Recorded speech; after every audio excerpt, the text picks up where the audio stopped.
Welcome to another episode of Ricans. I'm not Louis, I am Lugan, and Mo is next to me. Go ahead, Mo. And I'm the Wolverine. What's up? I know the Rican. I don't have claws. Okay, we'll just deal with that in another time. Especially we're on a low budget, so I don't have claws. Oh my god, dude! I am still having nerdgasms over this fragging weekend. Yeah. Yeah. Great catch. Good catch. But yo, it has been an awesome weekend. I mean, between Deadpool Wolverine and all the things that were happening in Hall H in San Diego Comic-Con. Yes. I'm just drained, bro. It's like having a nerd orgy. I was like, I'm drained, bro. I'm done. I need 6 months to recover before Comic-Con comes around the corner, New York. But wow. Where to begin? Where to start? Okay. Well, we're going to start with, of course, the obvious. Wolverine, Deadpool. And as usual, there will be spoiler alerts going like that, but it's going to happen. I don't even know where to begin. I mean, I love that like I said before, the idea of a multiverse. That any story can be made, happen, and brought to life, period, because it's a multiverse. You can just pretty much pick a universe and create a universe and bang, bring it into this universe. I mean, thank you, DC, dungheads. Yeah. You know, I mean, for giving the proper vehicle, but Marvel's been like taking advantage of this vehicle in such a way that it's so, how can I say, brilliantly done. I mean, I love when they Prime Universe and then his 10,005 universe comes along, and I'm like, okay, I'm liking this. You know, it's like how do you bring Wolverine back? Because we were all asking that question. How do you bring him back? I mean, without destroying a legacy, and then it happened. I mean,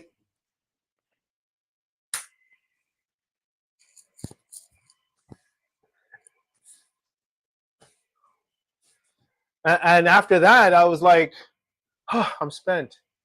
I'm really spent, bro. When they opened that up, that whole, you know, what I'm trying to remember, is that Backstreet Boys or NSYNC? Bye.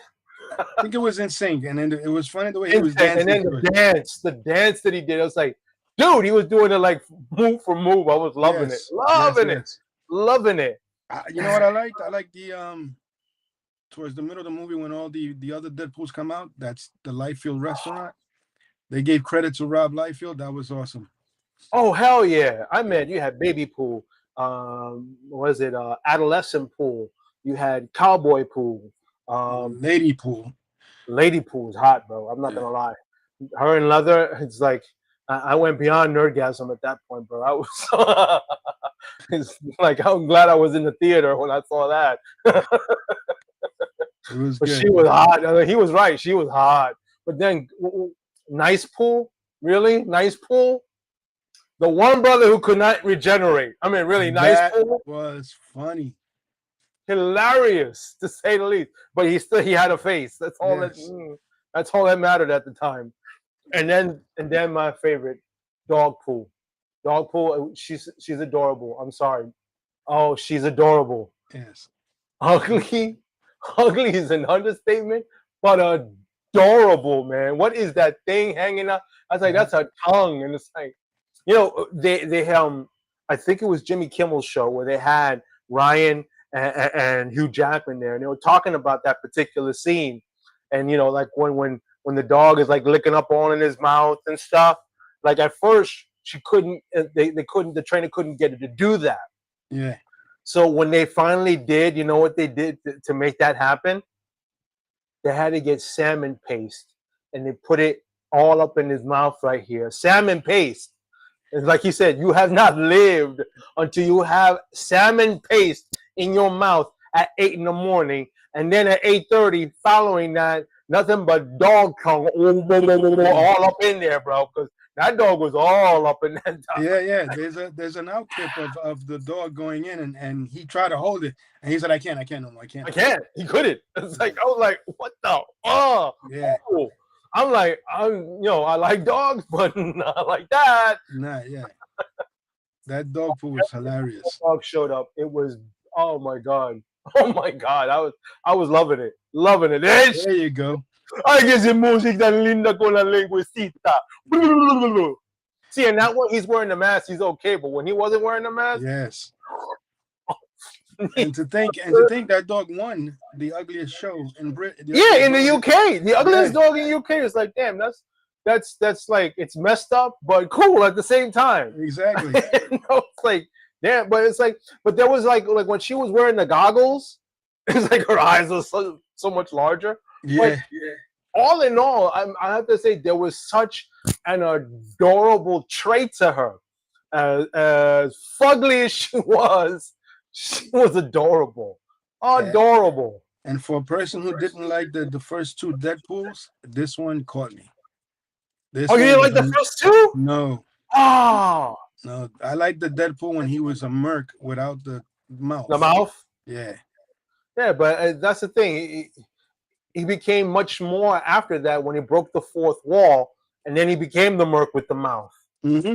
It's like the popularity then soared even higher, and after that, it was like, forget about it. It's like, how can you not have Deadpool not talk, not break the fourth wall, not look up and go, what's that bubble up there? Am I supposed to be saying something? My favorite my god! Another favorite part was when the Fox thing was in the background. Oh, that low! Yo, that was funny. I mean, you could not dig any harder than that. No. Oh wait, no, you can. Okay, spoiler alert, but not too spoily. The TVA scene when he's introducing him to what could be the Prime Universe, and he's like all excited. He said, "Wait 1 second." He goes running over to the corner, grabs a cameraman. He's like, "I'm yours, Fox." And grabs him like, "I'm going to Disneyland." Bang, and then cracks the whole thing. Oh, everybody in the audience, myself included, we were in stitches over that. Stitches. Twice that I watched it, big laugh. Yeah, you had to really pay attention to him, and you had to be aware of everything that was going around with the Marvel and the Fox and everything, because he throws so many digs. Yes. So many digs. I mean, he wasn't giving Easter eggs, he was throwing the damn thing. Yes. And plow right in the face. Plow right in the face, bro. You're talking egg whites all over the place. And then all those Wolverines. Oh. The first one. Yes. Yeah, I'm still thinking about it, and it still hurts my stomach how hard I was laughing. There you go. There you go. That's perfect. That scene right there. Yeah, everybody was losing it when he pulled out the mags and put them in that way. But going to the first Wolverine one,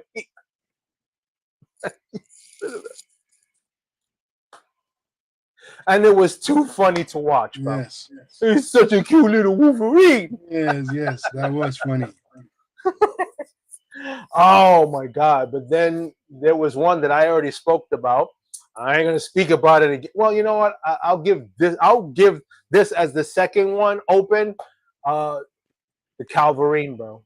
Yes. I knew at the moment they did the arms and the motorcycle. I said, no, that's not Jack. I mean, he's jacked, but not jacked like that, bro. He was jacked. Yeah. When he turned around, he's like, oh, the Calvarine. Like, yo, just like the picture that was done. And I remember it was in that time period between the first after the Zack Snyder's Justice League and before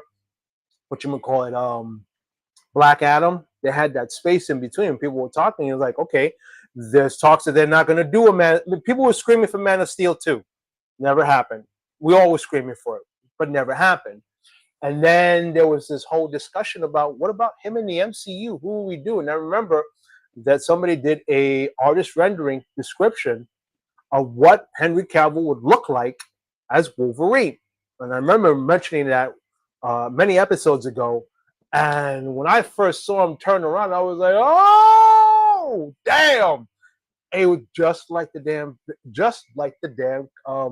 artist rendering. But yo, he did that signature move from Mission Impossible with the claws.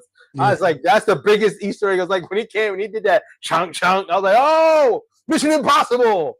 And I was like, yo, welcome Another. aboard, Cavill. I cannot wait to see what they're gonna put you in, but I know it's gonna be incredible. I mean, I still believe they should make him, not the Sentry. They already have that, but Hyperion, and even if it winds up being Captain Britain, I mean, I know it's going to be incredible because he's going to be behind it now, You and he know, usually gives 1,000% to give the character its just due, its originality, its birth onto the screen.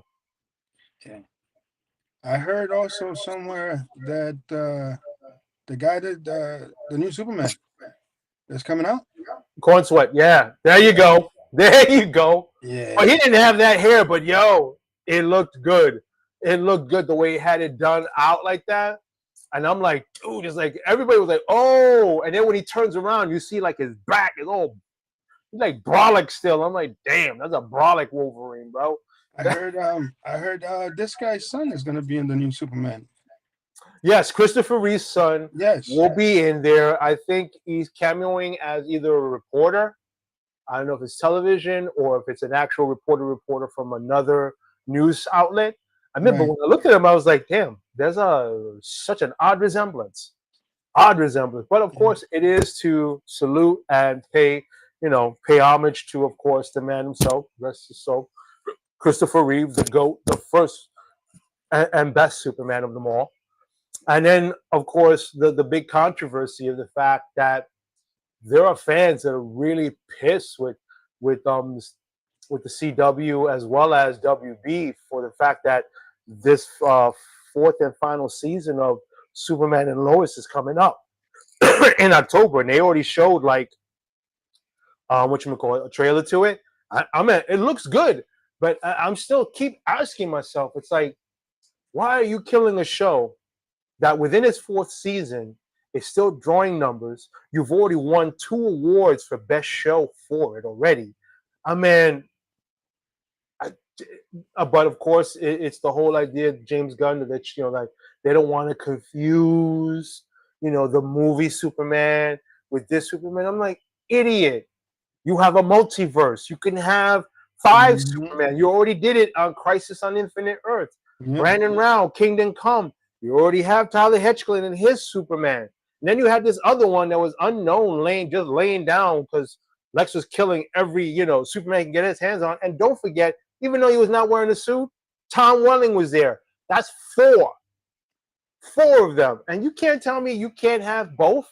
I mean, seriously, yeah, there he is. Look, man. Como mía, en la cara cagado como su papá. I'm serious, bro. It's the look. It's wow. It's like you should be wearing the damn suit. You should be wearing the damn suit, bro. You should be wearing the damn suit, bro. Because wow, I'm like, he's as tall as him. He's got his face, and I'm like, whoa. Yeah. You want to do a nice tribute? Make a movie with him. I mean, it's not impossible. It's really not. Yo, WB, listen, if you want to make money, do it the way Marvel's doing it with your idea. Multiverse, multi-story. People will throw money at you like you a stripper.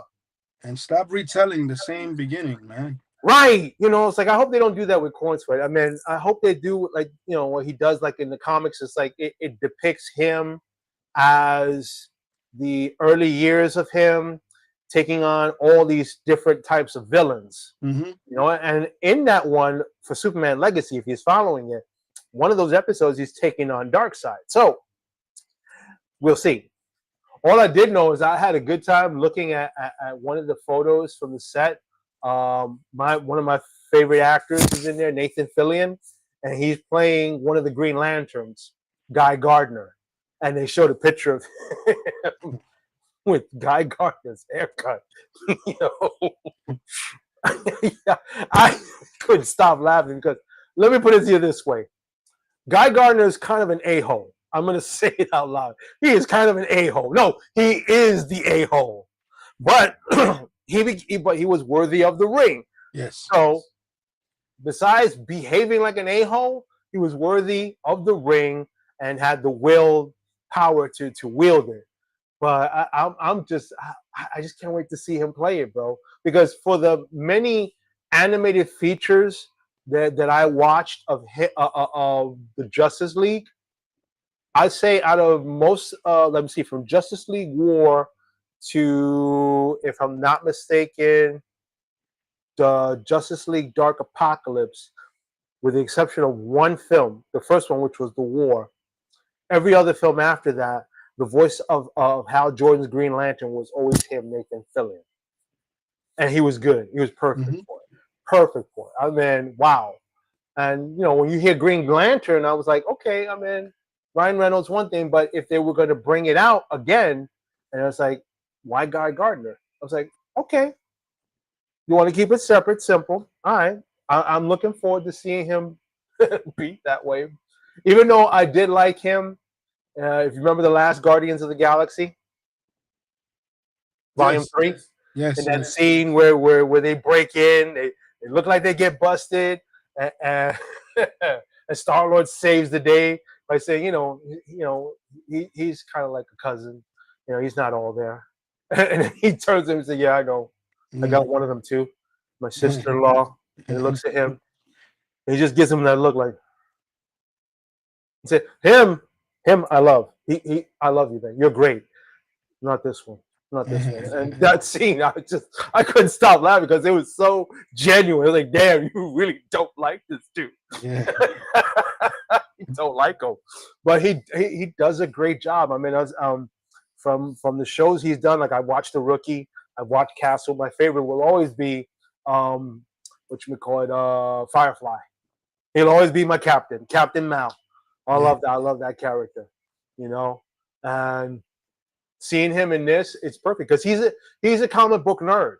Most people Yes. don't know that. I remember in Wired, I think it was Wired magazine, they was doing an interview about him, and he's like, "Yeah, when he has a break on set, they either got a graphic novel of some DC or whatever character he's reading, and a very very very personable, humble, and charismatic person. I remember meeting him online for him to sign off a picture autograph for me, and I was reminding him that during my time when I was battling cancer, my daughter, she shared with me the whole first 13 episodes of Firefly, and I said it was watching that show that was helping me through the rough days, with the radiation treatments and stuff like that. And she introduced me to you and your work, and I've been following you ever since. I love what you do. And he says, "Well, thank you, daughter, and thank you for still being a part of us here on this planet we call Earth." I said, thank you, sir. Very, very, very humble guy. I'm still moved, and I can remember that. And that was like 4 or 5 years ago when I first met him at Comic Con. So that was something else, and it's going to be very interesting to see him in that role. But other surprises that I'm in Deadpool Wolverine was the fact of Cassandra Nova. When they brought that character, she was in an alternate universe episode in which they did introduce her as Xavier's sister. So I was kind of like surprised. At first, I thought when I saw the bald head, I said, "Wait, that no, too skinny. No, that can't be." And then when they brought out Cassandra, I was like, "Oh, her. Okay, interesting." And then what she did to Johnny, I was like, "Oh, that's gonna leave a mark. That's gonna leave a mark, bro." That was awesome because they kept blaming Deadpool for doing it, and But yeah, you got to you watch saw the it. end credit. Yes. You saw the end credit. It Yes. wasn't him after all, but still, Yes. it was hilarious. He's like, "No, I wouldn't say that." And she did. Yeah. Yeah. I Yeah. was like, Yeah. "Oh," two blinks and he was gone. Yeah. Yeah. That was funny. The That whole was hilarious. the whole movie, in my opinion, deserves like a good 9. Oh hell yeah, a Yeah. strong 9, bro. I'll even advocate and push for a 10. But I see this. I have to say, Marvel's back on top. As far as I'm concerned, Marvel's back on top if this is the quality of work, I mean, I'm glad that they're doing quality work again, because this movie proves that they are, the premier um, comic book character driven movie and show written organization that they are, This because is I can't wait to see more. this is a good way of bringing up the next subject. The Oh, San Diego Comic Con, the oh wait. big Robert Downey Jr. Oh, what? Yes, What an entrance, bro. First, you bring on the Russo brothers. The Russo brothers, responsible for Avengers Infinity War, and of course, the ever unforgettable Endgame. My God. And yes. then you brought them back to direct the next two epic stories coming up, which was Avengers Doomsday and Secret Wars. And then you say the only person, the only actor who could play the part of Victor Von Doom, and he comes out with the mask, and people are like, ooh, and then he takes it off, and you hear nothing. I mean, I joined in, and I'm not even in San Diego. Oh, the explosion that erupt that room. I mean, I think the walls and anybody that was outside of Hall H heard the vibration of people screaming when they saw it was Robert Downey Jr., bro. Now, Oh my God. I think Mm-hmm. it's all a ruse. Meaning, Mm-hmm. yes, he might be a Doctor Doom, Remember, we're playing with multi-universe now. Exactly. He might be a Doctor Doom, but I don't think he is the Doctor Doom. Deadpool kind of like opened a door for the multiverse angle for different. You know what I'm saying? Like for example, there was a Mm-hmm. bunch of different people playing Wolverine. Like I said, that's the perfect, perfect Yeah, vehicle to bring all of that to life. And that is a multi. It's like in shows like Star Trek in space, the best vehicle for doing certain, let's say team ups or whatever, it's the time holodeck. travel. Oh, I Time thought it was the travel. holodeck. No. Time travel. You could do the Oh, holodeck, and that could be a holodeck story, but they're always their best vehicle for telling different stories, like First Contact, when they had to go back in time, yes. stop the Borg from taking over the planet, because that's the way they were going to do it instead. Again, time travel for that kind of science fiction, and as far as the Marvel Cinematic Universe is concerned, you have the multiverse. I mean, yeah, Deadpool did the whole time thing on the second one, but And the he only didn't reason I'm really saying, cross over universes. and the only reason I'm saying that is because in the new clippings you see of the not Avengers, the Iron Man, Mm-hmm. it's rumored that he's going to be in it It's as rumored. as Yeah. Iron Man. Mm-hmm. Tony It's Stark, not impossible. not It's not impossible. The not Victor question Doom. is not impossible. How they're going to do it now with Doctor Doom, him coming out as Doom. It's like you said, same mask, different task. To Yeah, him coming out with that, I could see them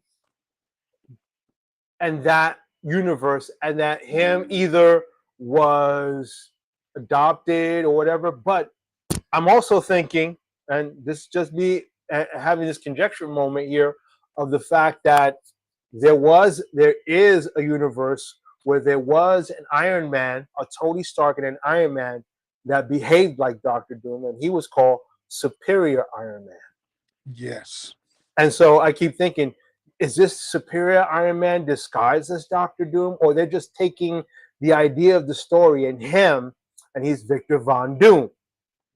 But it wouldn't be impossible if he is Victor Von Doom, because no, again, when you look at the multiverse and you look like again, going back to the CW, you had three different Supermen, three different actors playing them, but you can generally say that these are three different people from three different universes. They're all Kal-El, but each one of them came out differently. Genetics is genetics, no matter how you look at it. Yeah, they're still Kryptonian, they still have the powers, but as far as how they grew up, what they look like, how strong, how tall, that's just all genetics or whatever. As far as the storyline, doesn't make a difference. You have three different people that are associated, but they're from three different Earths, or not timelines, Earths, put it that way. And that's the beauty of that kind of storytelling, where you could probably get away with doing that and saying RDJ or Tony Stark is actually born Victor Von Doom. How? Well, I will wait to see that happen in 2 years. Mm-hmm. It's like the thing that we were talking about a couple episodes earlier. The whole, fact that this one director wants to do Superman Red Sun, and he wants Cavill to play the Russian Superman. And I'm like, yo, I want to see that happen, bro. Because that's, again, doesn't have nothing to do with Corn Sweat. And you can make that a separate film, again, a separate universe where that did happen. Instead of Kal-El landing in Kansas and being, growing up a homegrown American, he landed in the USSR. And and that he was a good. became, that was a good, even the animated feature of it was good. And the book, It was awesome. The woo, book was it awesome was a too. great read. I'm like, wow. I'm like, and then to hear this one director who really wants to do that, but wants Cavill to play, I'm like, yo, my God, I will definitely hear it. I'll throw my wallet. Go ahead, take it. I'm there to see it, bro. I want to see that. That and every other fan wants to see that. I love it. I love that kind of diversity using that vehicle of the multiverse. Yeah. That's the beautiful thing of it. Now, being that we've already discussed RDJ as Tony Stark, not Tony Stark, as Victor Von Doom, they did introduce the first family for the first time at Comic-Con, which is the Fantastic Four. What do you think of Pascal playing Reed Richards? Look, I like Krasinski, and when I saw him in Multiverse of Madness, he was kind of the fan favorite either way. But I do like Pedro Pascal. He's not been one dimensional in the characters he's played, both on TV and film. So I would definitely say that he could probably get away with it. He could probably do it. I can't say like the actors that have played Mr. Fantastic, again, of course, from the first two that were lackluster, but from the last version that came up, I'm like, what are you doing, Fox? Why? It's like I want to grab that cameraman and go, up yours. I'm going to Disneyland. Yeah, the first guy that did it in the first movies, I think he should have stuck with him. Probably, but I think Krasinski, since again people were screaming fan favorite and they wanted to see him, and then when he showed up in the Multiverse of Madness for Doc Strange, people lost it. I mean, the suit. I was like, yo, there he is, Mr. Fantastic. There he is. So in that respect, we were all expecting the same thing, but especially maybe even having the combination of him and his wife, Emily Blunt, playing Sue Richards. Yes. Ooh. So again, didn't happen. But nope. Pedro, I'm not. I'm not going to sell him short. I'm going to say that. Yeah, I think he's going to do a good job because he has done multiple type of roles, and he's pretty much shown his acting chops. Yeah. It's like, if the one thing I have to be honest when it comes to Marvel, they have good casting. The people behind casting the actors for certain roles, they've been spot on. They've been pretty much spot on a few things. I mean, you can't count out a person's past, and you know what I mean when it comes to like the actor who played Kang. But seeing him play it, he was perfect. He was great for it. Now, yes. Who will play him next? Because there's rumors. Play. Radio. Come, let's play. Fun is what we crave. Let's go. You're listening to New York City's LDM Radio. Another long stretch of continuous music. Back into time. Flashback. Make my move, gonna live my dream, gonna make my New move, York gonna City's live my dream. LDM Radio.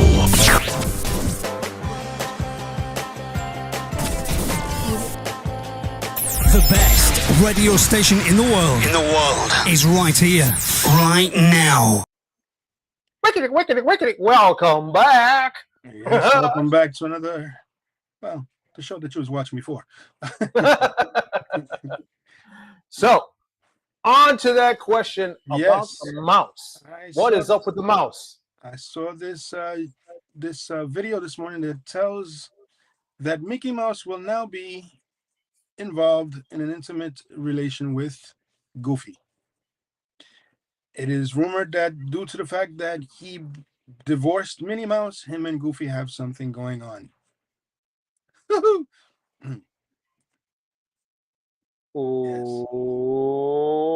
Oh. Yes. Mm. Now, how do we feel about that as people growing up watching Disney and all that stuff? That's a good question, folks. Chime in on this because we'd love to hear what you say. I mean, look, we're both kids from like the 60s and the 70s, and we've seen a lot worse than what's going on today. If anything, it's like they've taken what was before and then made it 10 times even more grandeur. But it was something we got used to. It was okay. It wasn't something to, I mean, yes, there was a time period where it wasn't acceptable. And of course, there were times there was violence that were attached to it. But as time went on, I mean, for us as Puerto Ricans, it's like, you know, SMB Theo, he's like, yo, he's flamboyant. What can I say? But that's it. I was raised with the idea, you know, love who you want to love. Okay. But you don't have to. I mean, today it's force or push. If that happens, I think I will not be watching it anymore. And I can understand your feeling. I really can. I can understand your feeling. I mean, you know, sometimes there's I like to think, how can I say, a line or, you know, where media shouldn't cross. They shouldn't. I mean, want to tell the story? They need to go back into the closet. They are pushing it too far. I can understand that too. So, like I was saying, they need to put that line there. As far as media is concerned, they have to be, you know, they have to really cautiously walk this. You know, they have to cautiously walk because, you're going to alienate yourself from your general audience because you're too busy pushing this narrative down on people's throats purposely. For what? Tell a story, man. And it's not. Tell It's a not story even. because I believe it's not just people. You're kind of. And I'm sorry to say this. And if it comes out wrong, please, I apologize. Mhm. But it almost feels like they're influencing kids to be, you know, to just feel comfortable with this. Well, I like to say this. If you're growing up feeling this way, talk to someone that can relate to you. Yes. That way, you're not walking in uncharted territory. And at the same time, because, you know, in the beginning years, way before to where we at now, before social media, it was very hard for people to come out. It was almost devastating, and a lot of families were broken up from it. And then again, like I said, there was violence and there were people who were against it or whatever. But we progressed from that. I mean, 30 years ago, you would never see a gay couple on television, or much less in the theater or in movies. You Yeah. just didn't see that. And the fact that they're depicting it, you know, like I said with Star Trek Discovery, the first gay couple, you know, that's on there. And I mean, yeah, they were gay. Yeah, they said that they love each other, whatever, but they weren't like all over each other that way. They treated it with the respect that a relationship is due between two people, especially when it came to um, the challenges that they had in the jobs that they were doing and in the situations they found themselves in. So they gave that respect, you know, for that. It wasn't just all, you know, tongue in cheek and all this all over each other type of thing. it was a true and honest relationship of two people. Forget if it was man or woman, man or man. It was just honest. Gay people for the black in the days felt that was gay. Now it's more like I want to be part of the group. See, that's where education has to come in. Where, if you're feeling a certain way, there should be at least a curriculum or people like yourself who feel this way and find out answers. I mean, that's the one thing. It's like no one really wants to have that conversation. They want to avoid it. And then when they have that conversation, it's misconstrued. It's not really dealing with the subject the way it should be dealt with, especially with someone who is having those feelings and doesn't know what to do with it. And that's the thing where you got to have that kind of conversation, even at home. At home, you got to have that conversation. No matter, I don't care how uncomfortable it is. This is the way it is. I mean, in the times of the Romans, they called it, but they had the society accepted it and left it alone. They didn't hunt them down, hang them, or stab. No, they accepted what they were, even if they call them a stupid name. But that's nothing.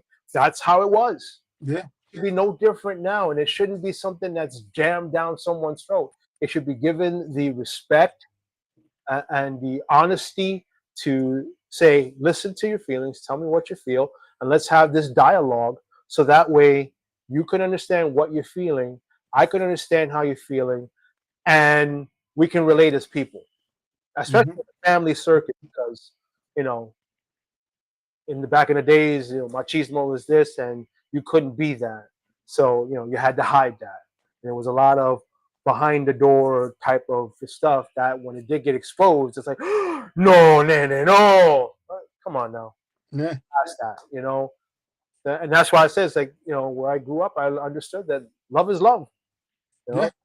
That's the way I was too. Man or woman, woman or man, however you want to see it, it's love. Love should have no boundaries. Or it should not have no color or gender whatsoever. It should be what it is, because that's who we are as human beings, because I always say that's the one race we are, human. Always number one. We are human, and people tend to go to the 10th level and take it to an extreme, and it's like, it doesn't have to be. We've already reached to the point in our society that we can have a simple conversation about it, but now it becomes an extreme conversation about it, because now it's jamming at this and I'm that, and I identify as this and I identify as that. Listen, you feel a certain way about somebody. That's who you love and how you love. Okay, I get you. I respect you for that. That's it. You don't have to jam it down my throat. You love this person, go for it, bro. I'm not going to stand in your way of that, because you should, as I say, life, liberty, and the pursuit of happiness. That's what this country was based on, but it shouldn't be, again, forced down your throat. It shouldn't be so extreme. It shouldn't be that so large and whatever, because now that it's mainstream, it's on television, it's on, so what? Okay. They're accurately depicting what life is in this day and age. And from a lot of the shows that I've seen, they didn't, how can I say, turn it into something that, you have to be this way. No, it just showed that this is what life is when it comes to gay couples, whether they're male or female. I believe this can backfire on them, on Disney. Yeah, because now you're trying to taking characters this narrative in everything. Yes, they're taking two characters that have been around for over 50 years. And kids like us grew up on this. They make it seem like if you are not gay, you are not normal.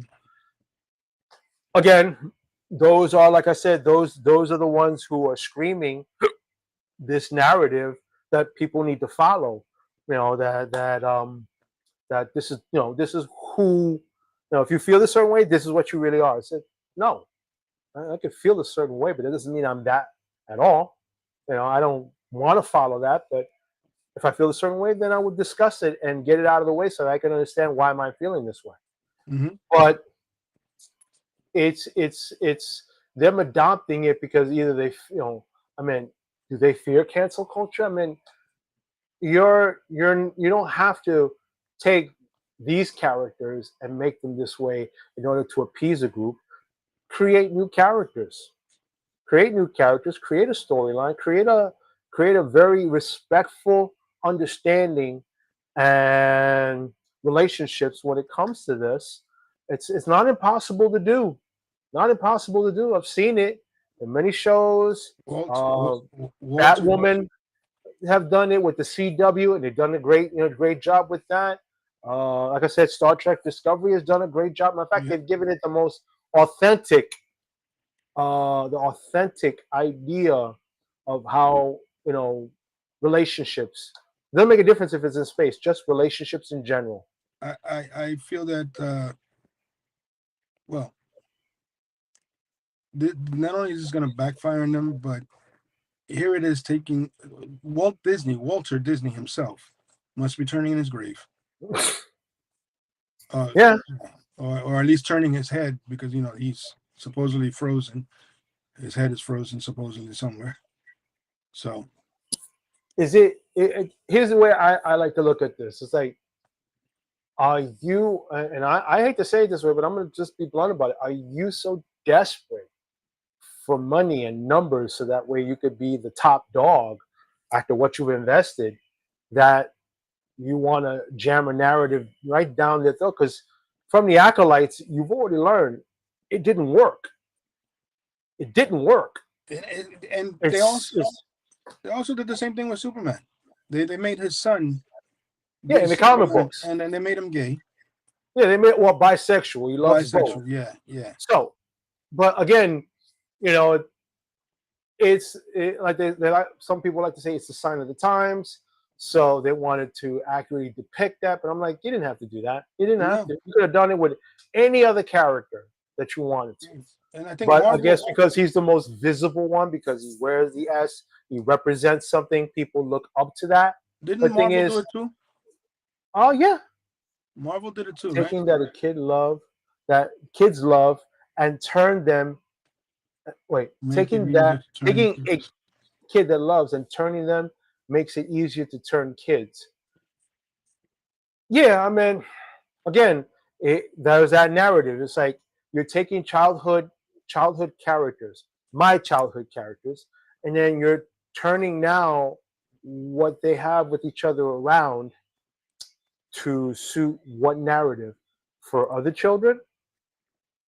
No, you could create a whole new set of characters. Mm-hmm. I mean, there's no shortage of imagination in Walt Disney when it comes to all the characters that they've ever created throughout the years, from the Lion King to Mickey Mouse, Goofy, Donald Duck. I mean, there's a long list of characters. Snow White, the Seven Dwarfs. Come on, you can't tell me that you couldn't just take and create a character. Exactly. And make it honest. Don't make it like, well, our Democrats say they have to be kissing a lot and they have to do this a lot. No, make it honest. Make it believable, but also make it truthful, so that even if you are targeting kids for this, they understand the difference. Not that, oh, I have to be this way. No.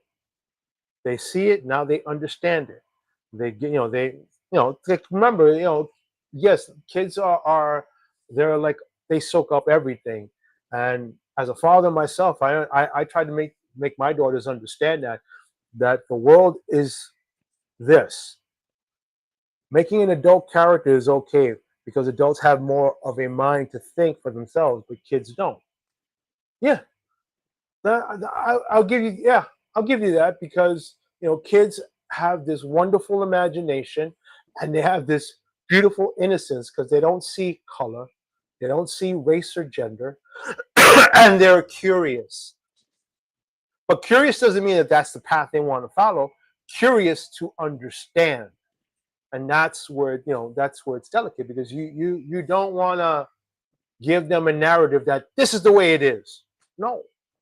You want to give them the narrative of, this is the world we live in, and this is how people engage with each other. Hmm. This way, there's nothing wrong with it. This is just how a person feels. If you feel a certain way towards a certain someone, well, that's how you feel. Now the question is how do you go about it? That's the most important part. How to go about it, because when I talk about like social misfits and all that, where people are, they always talk about nerds. Oh, they live in their basements. They play nothing more than video games and watch this and that. No, that's not true. I mean, we're nerds, and I'm not living in the basement, but I love the world of comics. I love everything about fandom, but I'm not socially inept. I learned also to be outside in the world and visually see what's going on and make my own interpretations in some ways. I mean, I've asked questions, I've talked to people, I've been inquisitive and to understand. And that's the thing that Disney has to, find a way to create characters so that there's an understanding. You don't have to worry about cancel culture if you create a character that will cross that bridge that you want to cross, but in a way that's respectful and not damaging by imposing a thought into them. But in other words, engaging their imagination and let them figure it out, because they still have that innocence. They don't see things like we do when we get to an adult. So okay, he likes boys and she likes girls, and okay, and I like girls, so okay, I understand that because I can see that now as an adult. But as someone innocent, I'm like, why?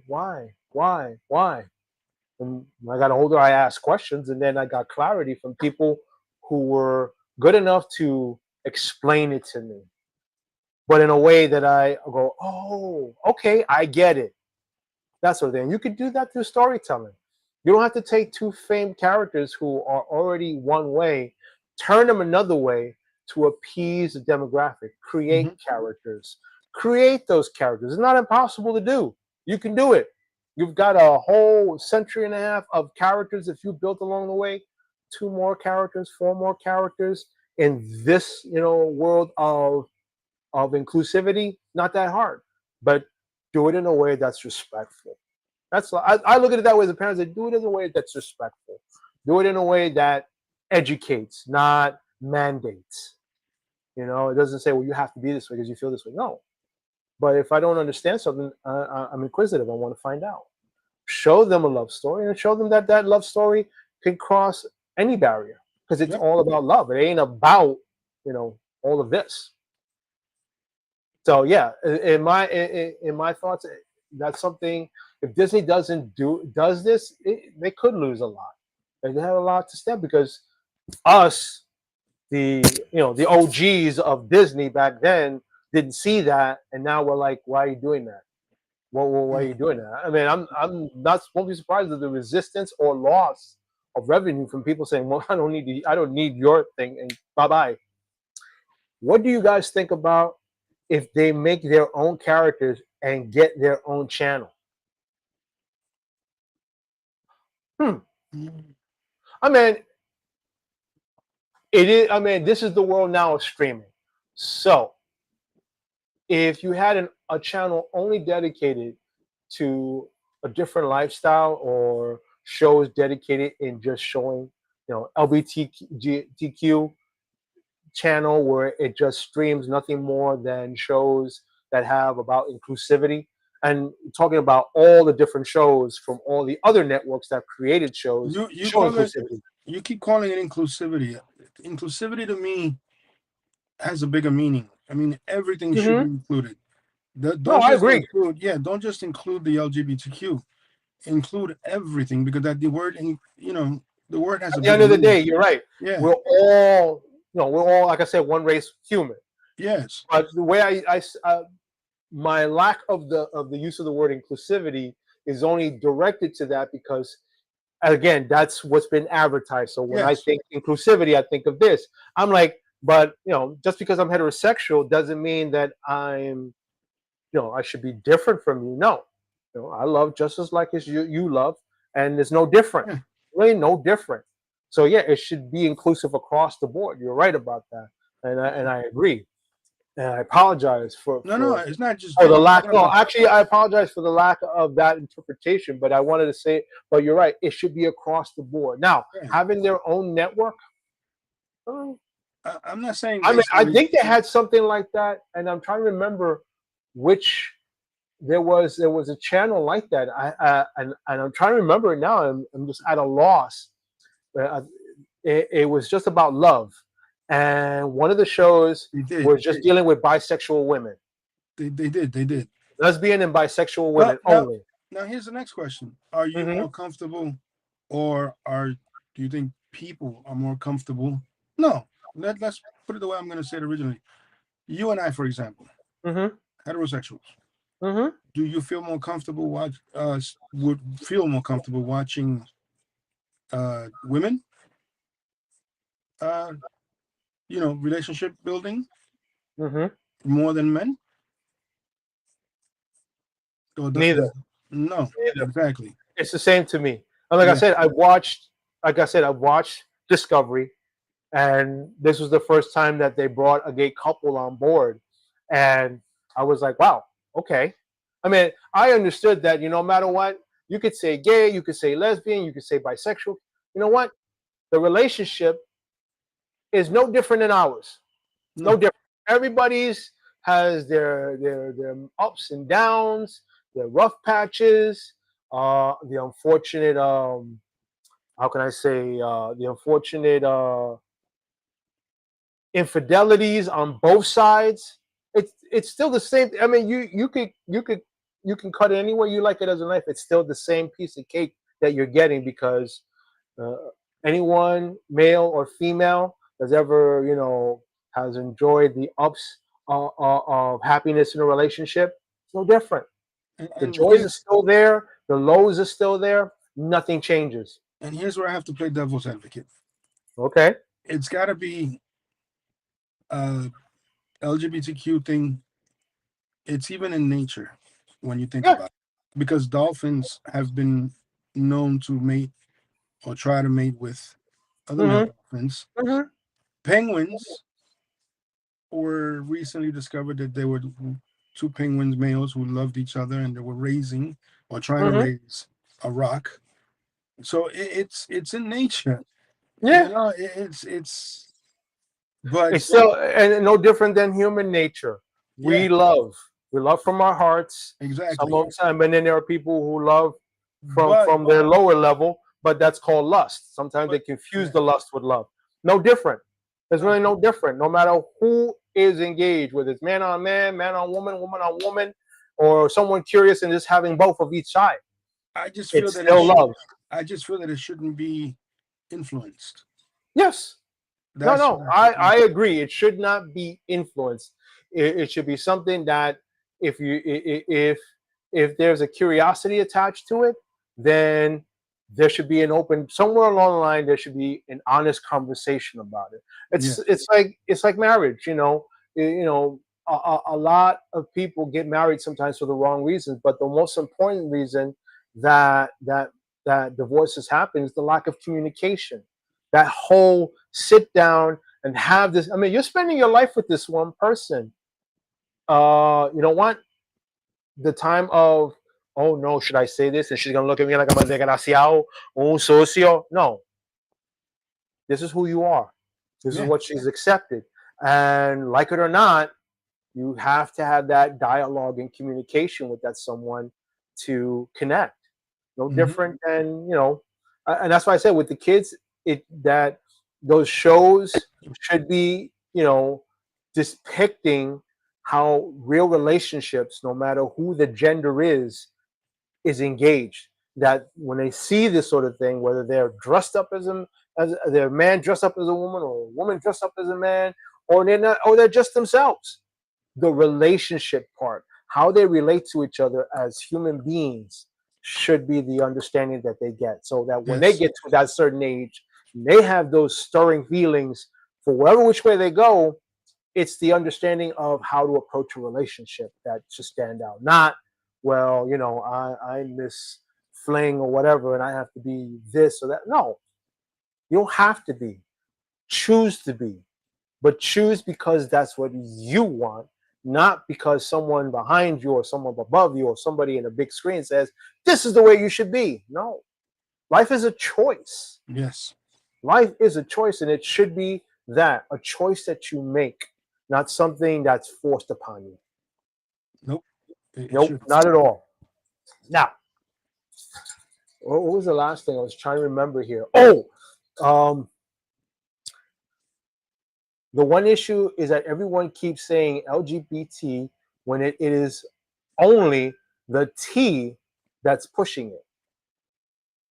Ah, A I lot. get what you're saying. The whole debate these days about transgender, males and females and all that. Look, Yeah, there was recently what is it, a team or a transgender that was kicked out of a team for I think it was a soccer team. yes, I could be wrong. it was Was part of the because of sports. the fact that the person No, on their track and team, field. Track yeah, and field. track and field, because the person on their team was originally a male, but then took hormones or whatever and and then say I identify as a female, and that's it. Look, I don't care how you dress it up. At the end of the day, your biology is your biology. You could say him, you could say her. Great, I give you that, but don't expect me to follow that as well. Don't. Be yourself, because in the days that we were growing up, there was something they were trans, but they weren't trans. They wasn't given that name, and we understood who they were and how they felt and what they did. But there was never a time during that period where they forced it upon people to say, "No, you call me a woman," but I can clearly see you're a man. Hmm. But I'm a woman. I identify as a woman. Okay, that's good for you, but don't go walking into the ladies' room. Don't do that. My superpower is X-ray. I see the real you. Okay, funny. All right, but on that note, with the transgender, with the transgender is be who you are. That's I mean I'm not gonna see you. I already know who you are, but don't force me to see you how you see yourself. I see you as a person who loves a certain way and wants to live life this way. Yes. I applaud you. You have the courage and the fortitude to stand up and say this to the world. I applaud you for that. But don't jam it down my throat and say, I got to follow what you say. And no, we can still be friends. We can still be everything. I don't have to, I'll just call you by your name. I'm not going to call you Mrs. This or woman that. If your name is Mike and you want to be called Michelle, okay, I'll call you Michelle. That's as far as I'm going. Am I gonna be with you as no, not a Michelle? No, because I know how I feel about it as a man, and I want a woman, through and through. Because down the line, let's say I want to have a family, it has to be with a woman. Yeah. That's just the way it is. Yep. Yeah. I mean, to each their own. At the end of the day, It is. It should to be each to their each his own. own, and it shouldn't be forced upon or No. made to know. Or influenced. It shouldn't be. Exactly. It should be that of a choice And if that it, a person makes. if you're in the Hollywood business and you want to do stuff like that, do it for adults. You're now doing it that kids are watching, and you're influencing or making these kids think. Maybe not so much influencing, but think that you know Yeah. it's yeah. What do And they with call that, it again? Uh, it, as a border, there should be a line. Like I said, I forget the actual term what they say for people. There should be a distance for that. You should distance yourself. Tell stories, yes. Make people understand that they're no different and they have normal lives and they love each other this way, and that's it. But don't yeah, push down a narrative down someone's throat that somewhere along the line they might spit up back at you. yep, And on that thought and on that note, guys, be true to yourself no matter what. Love who you want to love from the heart, and you'll never be wrong. I am Wolverine. and I am Lugan. Until next time, guys, For North Ricans, signing off. Live long and prosper. Latest.